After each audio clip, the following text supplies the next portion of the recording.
നേന്ത്രപ്പഴവും അവലും കൊണ്ട് നല്ല ഹെൽത്തിയും ടേസ്റ്റിയും ആയിട്ടുള്ള പെട്ടെന്ന് ഉണ്ടാക്കാൻ പറ്റിയ ഒരു സ്നാക്ക് ഉണ്ടാക്കാം.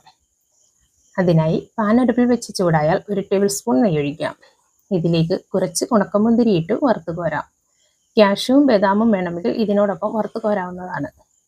ഇനി ഇതിലേക്ക് 2 നേന്ത്രപ്പഴം കട്ട് ചെയ്തത് ചേർത്ത് വഴറ്റാം. ഇത് കുറച്ചൊന്ന് വഴറ്റി ഇതിലേക്ക് പൊട്ടുകടല ഉണ്ടെങ്കിൽ 1 ടേബിൾ സ്പൂൺ ചേർക്കാം. ഇതുകൂടി ഒന്ന് മിക്സ് ചെയ്ത് 2 കപ്പ് അവൽ ചേർക്കാം. ഇത് നല്ലതുപോലെ വഴറ്റി മിക്സ് ചെയ്ത് ഇതിലേക്ക് എള്ളുണ്ടെങ്കിൽ 2 ടേബിൾ സ്പൂൺ എള്ള് ചേർക്കാം. ഞാനിവിടെ വെളുത്ത എള്ളാണ് എടുത്തിരിക്കുന്നത്. വെളുത്തതോ കറുത്തതോ ആയ എള്ള് ചേർക്കാവുന്നതാണ്. ഇതും നല്ലതുപോലെ മിക്സ് ചെയ്ത് ഇതിലേക്ക് മധുരത്തിന് ആവശ്യമുള്ള ശർക്കരപ്പാനി ചേർക്കാം. 1 കപ്പ് ശർക്കര പൊടിച്ചത് 1 കപ്പ് വെള്ളമൊഴിച്ച് തിളപ്പിച്ച് മെൽറ്റാക്കി എടുത്തിട്ടുള്ളതാണിത്. ഇതിൽ നിന്ന് മധുരത്തിന് ആവശ്യമായിട്ടുള്ളത് ചേർക്കാം. ഇത് അരിച്ച് വേണം ഇതിലേക്ക് ചേർക്കാൻ. ഇത് നല്ലതുപോലെ കുറച്ച് സമയം ലോ ഫ്ലെയിമിൽ ഒന്ന് മിക്സ് ചെയ്ത് 1 ടീസ്പൂൺ ഏലക്കാപ്പൊടി കൂടി ചേർക്കാം.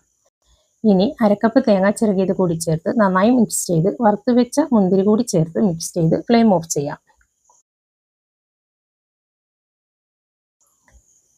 ഇനി ഇത് സെറ്റ് ചെയ്യാനായി പാത്രത്തിൽ സ്വല്പം നെയ്യ് തടവി ഇതിലേക്കിട്ട് നന്നായി പ്രസ് ചെയ്ത് സെറ്റാക്കാം.